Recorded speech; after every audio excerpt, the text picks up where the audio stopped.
사연관의 더블 체크로 이어가겠습니다. 매주 월요일에는 정말 많이 쏟아지는 여러 리포트들 다시 보고 또 봐야 할 부분 날카로운 시선으로 점검해 보도록 하겠습니다. 교보증권 스마트영업부 사연관 차장과 함께합니다. 어서 오세요. 네, 안녕하세요. 네. 안녕하세요. 네. 먼저 이번 주 시장에 대한 이야기부터 간략하게 나눠보겠습니다. 금요일에 뉴욕 증시도 기쁜 소식을 또 안겨주기도 맞아요. 했고 네. 국내 증시도 또 외국인과 기관의 힘에 또 상승 흐름을 나타냈는데요. 사실 오늘 밤에 시장이 또 열려버리면 어쩌나, 열려서 하락하면 어쩌나 뭐 이런 그쵸, 괜한 네. 걱정도 했는데 휴장이기 때문에 맞아요. 일단은 좀 한시름 덜고 갈 수 있지 않을까라는 기대감도 있는데 시장 네. 어떻게 보고 맞아요. 계신가요? 일단은 조금 한시름 덜었다라고 보이고요. 글쎄요. 근데 이제 한시름은 덜었는데 이게 네. 지속성, 항상 말씀드리는 지속성에 대한 문제는 여전히 남아있는 것 같아요. 지난주에 보게 되면은 코스피하고 코스닥 모두 이제 지킬 선은 그래도 지키고서 끝냈다라고 좀 평가를 자체적으로는 하고 있고요. 이게 하지만 아직까지는 수급이 확실하게 동반이 되면서 올라가는 게 아니라 기술적인 그 정도의 지지의 의미를 둬야 될 것 같습니다. 그리고 지금 다우하고 S&P 500 그리고 나스닥 주 단위 연속으로 하락하는 모습들이 일단은 멈춰졌거든요. 그렇기 때문에 하락은 멈춰진 상태인데 여기에서 정말로 악재들이 겹겹이 쌓인 상태에서 더 좋은 얘기들이 나오면서 미국 증시가 올라가고 그에 따라서 한국 증시도 같이 동반 상승할 수 있는 분위기가 만들어지느냐라는 부분은 또 별개의 얘기가 될 것 같아요. 그래서 일단 미국 월마트하고 타겟 쪽에서 굉장히 어닝 쇼크를 줬었는데 또 그 이후에 소매 기업들은 또 어닝 서프라이즈 비슷한 그런 실적들이 나왔거든요. 그러면서 안도감을 줬는데 과연 이런 부분들이 어떤 호전이 된다는 부분의 전초가 될 것인가? 라는 것도 좀 살펴봐야 될 것 같고요. 일단은 변동성은 계속적으로 좀 확대가 많이 되고 있습니다. 굉장히 큰 기업들의 주가도 위아래로 등락폭을 엄청나게 변동성을 수반을 하고 있기 때문에 이런 구간에서 투자자분들이 너무 섣부르게 이렇게 반짝 올랐으니까 계속 올라가겠지라고 생각하고 너무 들이대는 건 좀 좋지 않다라고 생각을 하고요. 어느 정도는 외국인들의 매수가 지속성 있게 돌아오는 모습들이 보였을 때 그때가 우리가 들어갈 만한 타이밍이 어느 정도 안전 마진 확인하고 들어갈 수 있는 타이밍이 올 것 같습니다.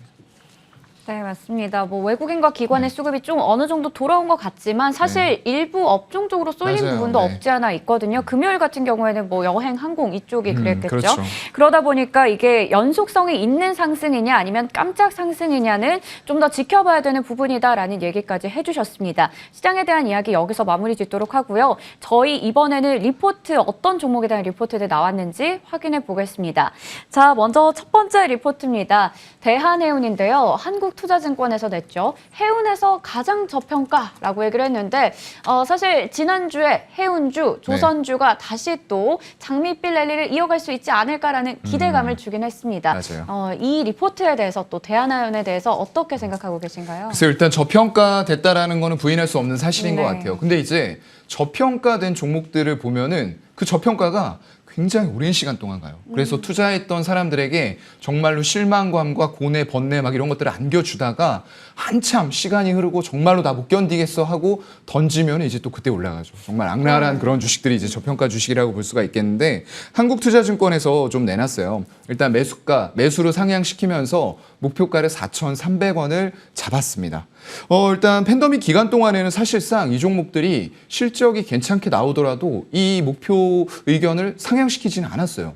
계속 중립 의견을 유지를 하다가 최근 들어서 좀 상향하는 모습들이 나왔거든요. 그 유지한 이유가 해운 업종에서는 일단 스팟 운임과 주가 변동성이 그동안은 너무 확대가 되었기 때문에 안정적인 모습들 그리고 방향성을 잡을 때까지는 우리는 투자 의견을 올리지 않았다라고 이유를 덧붙였습니다. 그래서 전 세계 리오프닝 준비 시점에서 일단은 그동안 생각해왔던 불확실성이 피크를 지나면서 안정화가 돼가고 있다라고 판단을 리포트에서는 하고 있는 것 같고요. 벌크해운의 수급이 23년도까지는 구조적으로 개선이 될 것이라고 전망을 하고 있어요. 이 구조적 구조적으로 일단은 개선된다는 부분에 대해서는 저도 좀 동의를 하는 바이고요. 이게 그동안 이제 에너지 대란이 일면서 LNG선이 굉장히 중요해지고 있어요. 그 LNG선의 어떤 시장 성장성이 굉장히 커지고 있는 그런 부분 때문에 일단은 구조적 개선을 본 것 같고요. 5개분기 연속으로 이익이 증가하는 모습들도 보여주고 있습니다. 그러면서 이익이 정체되고 있는 구간에서는 어떤 저평가 관련된 종목들이 크게 탄력을 받지 못하는데요. 이렇게 이익이 폭증하는 모습들을 보여줄 때는 또 다른 밸류를 받는 방향으로 나아갈 수도 있을 것 같아요. 그래서 일단 대한해운의 구조를 보면은 전용선 중심입니다. 그래서 굉장히 안정적인 이 구조를 가지고 있다라고 보여지고요. 부정기선의 매출 비중이 한 10%대로 되게 낮아요.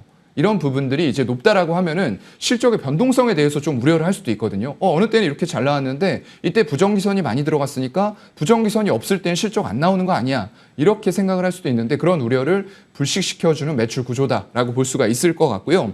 그래서 결국에는 본업만 잘 되는 거 가지고는 밸류를 올리는 데는 한계가 있습니다.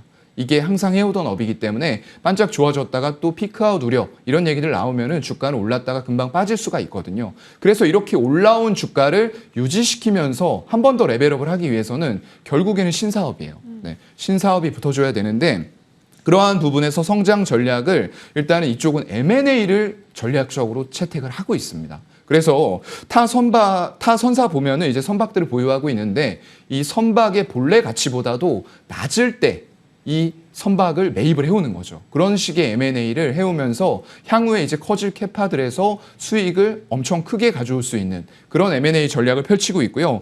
21년 4분기 보게 되면은 창명해운을 한번 인수를 했었어요. 거기에서 지금 벌크선 7척과 탱커선 1척을 보유를 하고 있는 회사였고요. 그리고 이런 M&A 외에도 이제 올해부터는 아까 말씀드렸던 LNG선 이쪽이 또 하나의 투자 포인트가 될 것 같은데요. 전용선이 차례대로 이제 인도가 되는 그런 시기가 다가옵니다. 그렇다고 하면은 올해 영업이익을 2,800억 수준으로 전망하면서 전년 동기 대비했을 때 37% 늘어날 것이다라고 리포트에서는 얘기를 하고 있어요. 그렇게 된다고 보면은 12개월 포워드로 봤을 때 PER이 현재 5배 정도가 되는 거거든요. 낮은 거는 맞아요. 하지만 지금 이제 시장 환경도 같이 생각을 해야 됩니다. 밸류 자체가 고성장주들도 전부 다 올랐던 밸류를 깎이는 그런 시기이기 때문에 이런 저평가주에 대해서도 마냥 PER 오라고 해서 낮은 건가? 이렇게 생각을 하기에는 조금 무리가 있을 것 같고요. 아까 말씀드렸던 그런 부분들과 이제 스파 누님 아까 말씀드렸는데 그 영향이 크지가 않기 때문에 수익 구조가 탄탄해서 최근에 피크아웃 우려라던가 어떤 BDI 지수가 살짝 조정받는 가운데에서도 견조하게 움직일 수 있을 것이다라고 얘기를 하고 있어요. 그래서 지금까지 나온 내용들은 이제 다 대부분 좀 동의를 하는 바예요. 그런데 이제 제가 좀 드리고 싶은 말씀은 최근에 수급 동향 한번 먼저 말씀을 드리면은 최고예요. 네, 4월 말 5월 초에 121선을 차트 열어놓고 보시면은 굉장히 견조하게 지지를 2번 받았습니다. 그리고 나서 수급들이 들어오면서 올라오고 있는데 현재가 대비해서 이제 최근 전고점 3,100원까지 돌파 흐름이 나왔어요. 그런데 여기에서 매수를 만약에 신고로 들어간다고 하면은 어디까지 목표가를 볼 것인가요? 지금 여기 리포트에서는 아까 4,300원을 얘기를 했었잖아요. 근데 저는 일단은 월봉, 주봉상 매물대까지만 보는 전략이 일단은 유효하다고 보거든요. 그렇게 된다고 하면은 3,600원을 저는 1차적으로는 목표가로 드리고 싶어요. 그렇게 된다고 했을 때 현재가 대비해서는 한 기대 수익률을 12% 정도 가져갈 수 있는 구간입니다. 그래서 그 정도 구간까지 조금 중기적으로 보면서 이 정도 수익률에 만족한다라고 하시는 분들은 지금부터도 분할로 매수가 가능할 거고요. 만약에 나는 12% 정도 가지고는 안 돼. 조금 더 큰 수익률을 원해라고 하시는 분들은 지금보다는 조금 더 만약에 조정이 나왔을 때 다시 한번 121선을 터치를 해준다던가 이런 모습들 나왔을 때 접근을 하시는 게 더 좋지 않을까 싶습니다. 네, 첫 번째 리포트로 대한해운 살펴봤습니다. 전반적으로 리포트 내용과 관련해서는 의견 일치를 제시해 주셨지만 가격 전략 부분에서는 사용관 차장님께서는 1차 목표가로 3,600원을 제시해 주셨습니다. 좀 더 지켜보고 수급이 좀 더 지금도 외국인과 기관의 수급이 조금 돌아섰지만 그래도 조금 더 지켜보고 1차 목표가 이후로 한번 넘어가고 나서 2차를 세워보자라는 얘기까지 해주셨으니까요. 참고하시면 되겠습니다. 자, 저희 두 번째 리포트 체크해 볼 텐데요. 있고요. 두 번째는 두산퓨얼셀입니다. 미래에셋증권에서 냈고요. 국내 시장에 만족할 수 없다라고 했는데 지금 두산에서도 역시 에너지 관련해서 5조 가량을 투자한다고 밝힌 만큼 해외 쪽에서의 사업도 기대해 볼 수 있을 것 같습니다. 맞아요. 일단 해외 성장성이 반드시 필요한 구간이다라고 보이는 거고요. 이 종목에 사실상 어떤 밸류만 놓고 본다고 하면은 지금 투자하기 굉장히 어려운 밸류일 수 있어요. 시총 대비했을 때 내고 있는 이익 수준이 굉장히 낮다는 거죠.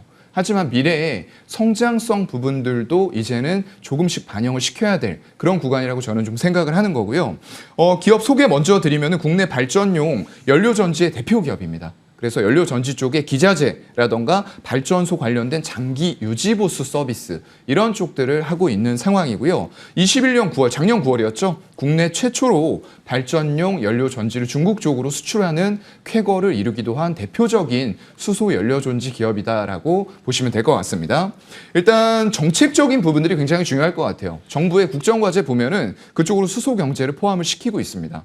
여러분들이 이제 수소 막 올라왔을 때 보셨을 텐데 지금은 힘이 없어요. 많이 힘이 떨어진 상황인데 그럼에도 불구하고 이 산업 자체의 힘이 떨어져 있느냐? 그건 아니라는 거죠. 네, 주가의 등락과 관계없이 여전히 글로벌 기업들과 정부는 신재생 에너지에 대해서 관심을 높게 보이고 있고요. 수소에 대해서도 여전히 산업은 진행이 잘 되고 있다라는 부분들 검색을 좀 해보시면 알 것 같아요. 하지만 이제 밸류만 가지고 어떤 평가를 받는 시장이 아니다 보니까 이런 기업들의 주가가 상대적으로 조금 소외받고 있는 것들, 시장이 안 좋은 가운데에서도 더 힘들었던 거는 좀 사실이다라고 말씀을 드리고요. 일단 글쎄요, 수소법 개정안이 국회 소위를 통과를 했어요. 그렇다고 하면 국회 본회의까지 전부 다 통과하면서 수소법이 완전하게 통과가 될 가능성이 상당히 높아졌다라고 볼 수가 있을 것 같고요. 그렇게 됐을 때에는 정책 모멘텀이 붙습니다. 그렇다고 하면 이게 아직까지 생산 발전 단가라던가 이런 부분들에서 다른 에너지들 대비해서 좀 뒤처진다 하더라도 성장성과 미래의 성장 동력을 확보하기 위한 차원으로 이런 에너지들을 사용할 수밖에 없는 강제적인 부분들로 들어간단 말이죠. 전기차도 생각해 보시면은 유럽 쪽에서 아직은 시기가 조금 아니라고 완성차 업체들은 느꼈을 수도 있을 거예요. 하지만 EU 쪽, 유럽연합 쪽에서 어떻게 했죠? 니네 올해부터 일정 부분의 매출을 전기차로 팔지 않으면은 엄청난 벌금 수조 원대로 부과할 거야 라고 하니까 마케팅을 엄청나게 강화를 했던 거거든요. 그러면서 자동차가 팔리기 시작했고 그때 배터리 3사 업체들의 주가가 엄청나게 가파르게 올라갔던 그런 시절이 있었죠. 물론 지금은 작년에 중국 그리고 지금은 미국으로 넘어오는 그런 단계에 있고요.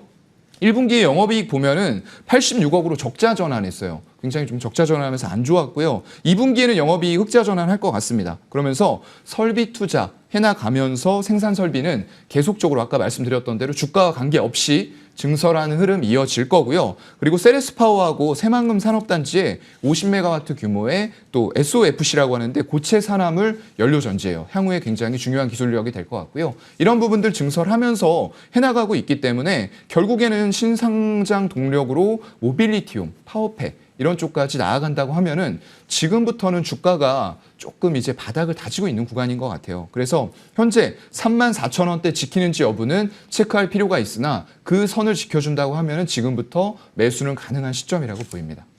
네, 두산퓨얼셀도 역시나 리포트와 의견 일치 제시해 주셨고요. 가격 전략 참고하셔서 대응하시면 좋을 것 같습니다. 저희 이번에는 사용관 차장님의 유망주 볼 텐데 OCI 가지고 오셨습니다. 네. 지금 좀 부담되는 자리는 아닐까요? 그렇진 않을 것 같아요. 일단은 좀 네. 단기적으로 올라온 부분은 있는데 수급이 워낙에 세게 들어왔어요. 앞에서도 이제 잠깐 말씀해 주신 것 같은데 이것도 마찬가지입니다.